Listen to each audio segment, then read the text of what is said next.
এখন আছি কুয়াকাটার যে মেইন বিচ, সেই মেইন বিচে। এখানেই হচ্ছে কুয়াকাটার মেইন পয়েন্ট। সো আপনারা দেখতে পাচ্ছেন এখানকার দৃশ্য। এখন সকালবেলা, সকাল এরকম 9:30 হবে। ওই যে দূরে দেখতে পাচ্ছেন অনেকগুলো স্পিড বোট।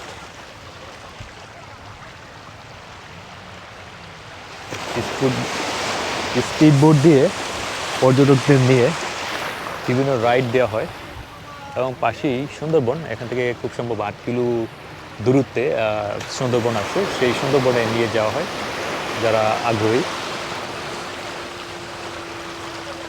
আমরা ওই পাশ থেকে আসলাম। ওই দিকে হচ্ছে সূর্য উদয় দেখার যেই পয়েন্ট, সেই জায়গাটি। আমরা খুব ভোরে যেয়েছিলাম, এখন 9:00+। এখন চলে আসছি, এখন এই জায়গার দৃশ্য আপনাদের দেখাচ্ছি। আমার নাম মোহাম্মদ মাহতাবুদ্দিন পরশ। আমি হচ্ছে যে স্পিডবোট পাইলট একজন। তো আমাদের কুয়াকাটা সমুদ্র সৈকতে পর্যটক যারা আসে ঘুরতে বেড়াতে, আসলে নৌপথে যে ভ্রমণগুলি, এগুলি হচ্ছে আমাদের স্পিডবোট বা লাইফবোট দ্বারা করানো হয়। তো আমাদের যে দর্শনীয় স্পটগুলি আছে, যেমন কুয়াকাটা 0 পয়েন্ট থেকে পশ্চিম দিকে আছে সুন্দরবনের পূর্ব অঞ্চল ফাতরার বন, এবং 3 নদীর মোহনা, লাল কাঁকড়াচর এবং লেম্বুর বন। তার থেকে ওখান থেকে একটু দূরে আছে ট্যাংরাগিরি ফকিরহাট, যেখানে গেলে হরিণ, কুমির, বানর, শূকর এগুলি দেখা যায়। তো আমরা এই দর্শনীয় স্পটগুলি ভ্রমণ করাই। তারপর এখান থেকে সমুদ্র তটে, মানে গভীর সমুদ্রে প্রায় 20 কিলোমিটার ভিতরে একটি দ্বীপ আছে। দ্বীপটির নাম হচ্ছে চর বিজয়। আর চর বিজয়কে লাল কাঁকড়া ও অতিথি পাখির রাজ্য বলে। তো এবছরে আমরা সবচাইতে বেশি ট্রিপ পেয়েছি চর বিজয়।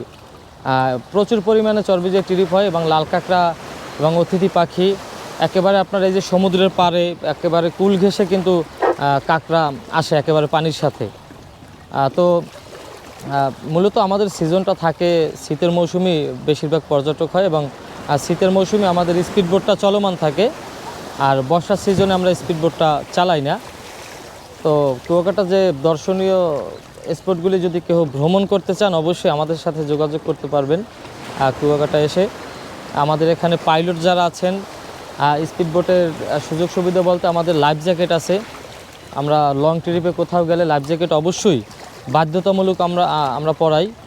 এবং এখানে যারা পাইলট যারা আছেন তাদেরকে হচ্ছে আপনার সবাই প্রশিক্ষণপ্রাপ্ত, খুব সুন্দরভাবে তারা স্পিডবোট ড্রাইভ করেন।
ভাই কি হচ্ছে এখানে, কি হচ্ছে?